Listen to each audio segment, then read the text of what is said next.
Le cœur du dispositif de l'épervier est-il à son tour dans la NAS?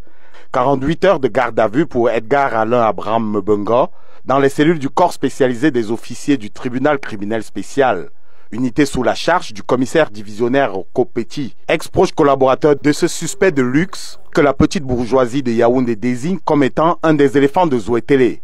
Mbenga aura été délégué général à la Sûreté nationale.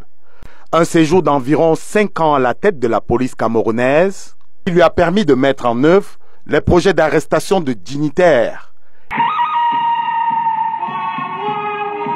Emmanuel Gérard Ondondon, Gilles Roger Bellinga, Joseph Edou, Jean-Marie Atangana Mbara, Paul Ngamo Amani, Nguignefa, Polika Baba et autres urbains au Langena Wano furent interpellés en leur temps par la police judiciaire exécutant l'ordre du DGSN.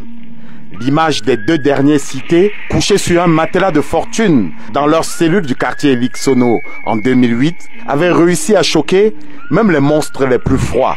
La chronique mondaine rapporte que la chaîne publique exécutait une volonté du patron de la police. Même si cela est difficile à démontrer et à prouver, cette accusation a contribué à tailler un costume d'homme qui tue dans la conduite de l'opération. À côté du ministre Amadou Ali, bien sûr. Et ce n'est pas le goût de Mbenga pour le fringant, costume de luxe, voiture rutilante, bâtisse de roi, qui aurait pu déconstruire cette image de bourreau d'ancien turéféraire. Ce n'est pas son parcours professionnel non plus qui pourrait dégrafer cette étiquette, car encore préfet du Foundi en 1997, c'est à lui, Edgar Alain Abraham Mbenga, que revenait la charge de placer Titus Edzoa, ex-secrétaire général de la présidence de la République, en garde à vue administrative, suivi d'une incarcération de 17 ans en compagnie de Michel Thierry à Tangana. Peu de temps après l'accomplissement de cette mission, le jeune préfet venu d'un fou, quelques mois avant, à peine 40 piges consommées, se retrouve directeur du cabinet civil, le Saint des Saints, remplaçant même un des plus fidèles de Paul Biya, Laurent Esso. C'est pendant ce séjour au cabinet du chef de l'État, fait parfois d'épanchement du fils de Zouétélé, en raison d'un rejet supposé ou réel d'une partie de la famille de Paul Biya, que l'administrateur civil hors échelle est impliqué dans l'achat foireux d'avions présidentiels.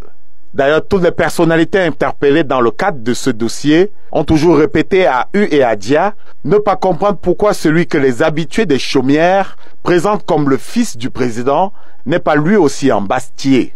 Au surplus, la garde de Marafa Amidou Yaya et Yves Michel Fotso, jugés et condamnés pour l'affaire Bébé Jet notamment, est confiée à Edgar Alain Mbenga, devenu depuis le 30 juin 2009 ministre délégué à la présidence, chargé de la défense et donc patron de la prison du CED, située dans un camp militaire au quartier du Lac.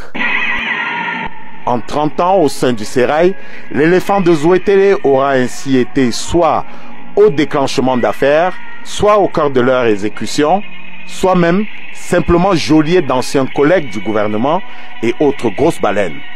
Alors que son sort se dessine en pointillé avec une garde à vue prolongée, des perquisitions qui étonnent, de nombreux analystes se demandent si l'ancien bourreau, à qui le journal Le Jeune Observateur du regretté Jules Koumkoum prêtait une fortune colossale, sortira de la NAS. L'éléphant de Zouétélé, soigné physiquement comme une antilope, élégant comme un zèbre, mais à qui la discrétion d'un chat aura manqué, pourra-t-il repartir libre du TCS? Question à 1 sou.